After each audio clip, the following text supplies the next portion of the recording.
I was super excited to know I would be visiting Norway as part of my trip to Scandinavia a few months ago because I had heard so much about the amazing scenery, and I was definitely not disappointed. I saw so many lakes, mountains, waterfalls, and fjords, so it was really a breath of fresh air as someone who usually stays near the city center during vacation.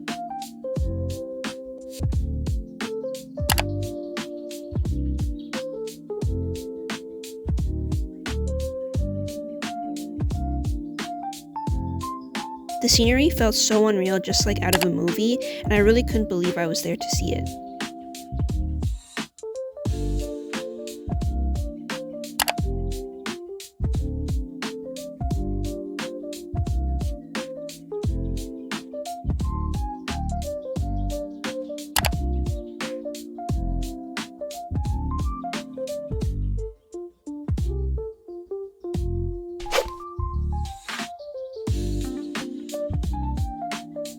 As much as I loved taking in all the nature, I was just as excited to dive into the food, especially at the famous fish market in Bergen.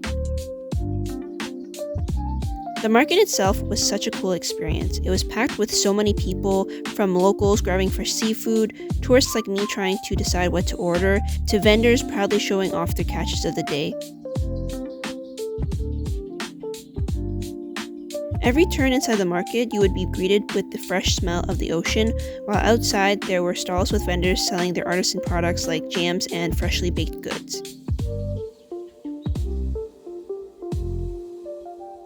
The market also had several restaurants that would use the produce caught that day as ingredients, so we knew that we had to get a seat to try some of the freshest seafood you can get right by the water.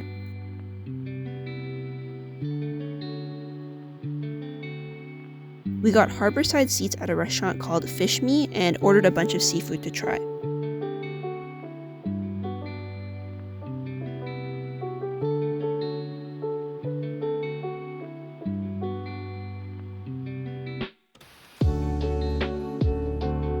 For starters, we got a plate of fresh raw oysters, which came with slices of lemon and a vinegary sauce.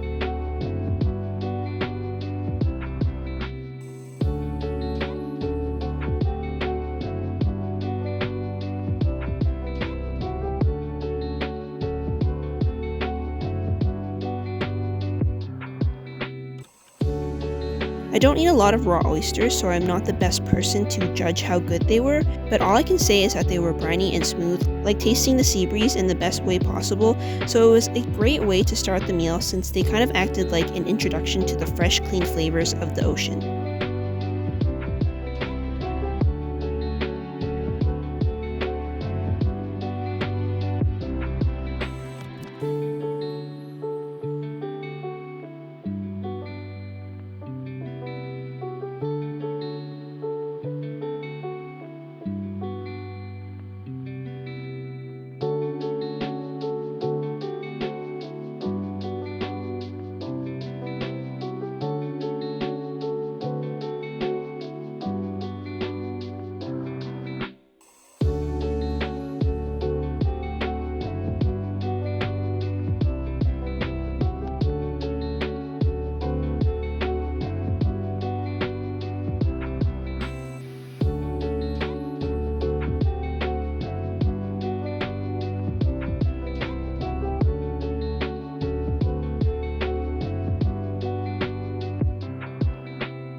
It really set the tone for the rest of the meal, and it got me excited for all the incredible seafood to come.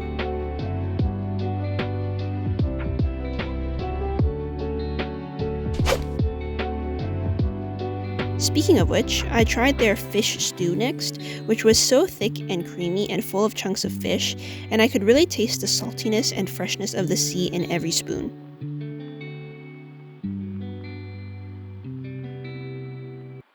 The stew was also topped off with some fresh shredded carrots and other veggies, adding a bit of a crunch, plus a drizzle of olive oil.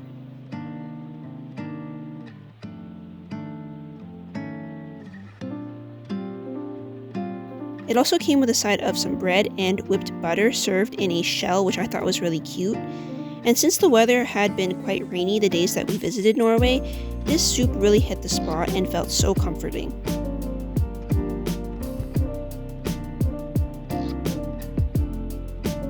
It was so hearty that it felt like a meal in itself for an appetizer.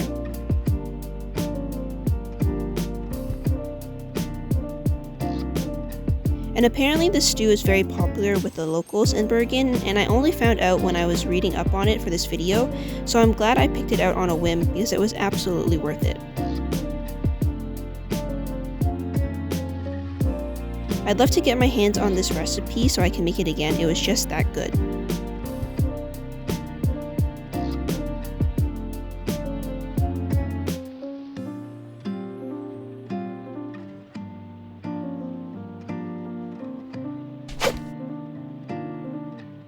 For my main dish, I went with oven-baked monkfish served with spinach, sun-dried tomatoes, pine nuts, a pea puree, and trout caviar.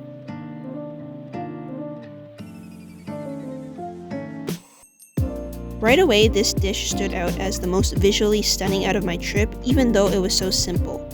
The bright green pea puree and the glossy orange trout caviar made it look almost too good to eat.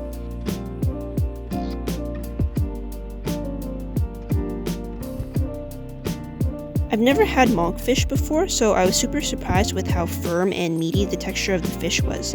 And after reading up on it, I found out that monkfish is actually often compared to lobster, and I totally get why after trying it.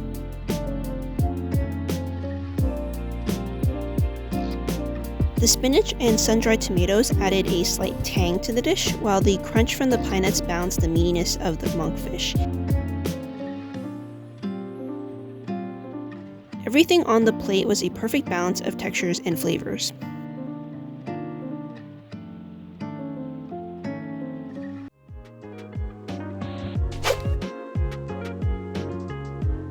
And that wraps up some of the things I ate in Norway.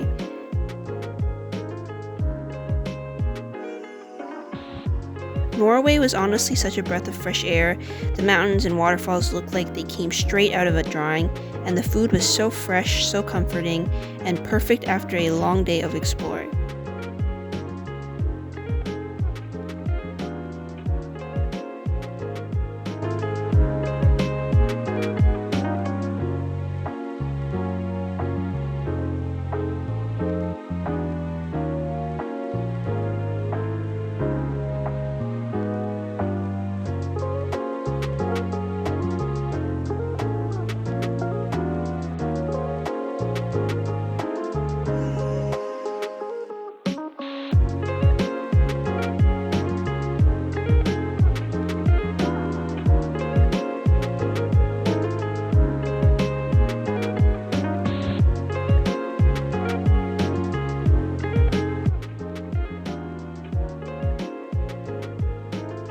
Everything about this trip felt good for both the mind and body, like a reset from the usual city life, so I'd 100% come back, not just for the food, but also for the peace, scenery, and of course, the mountain goats.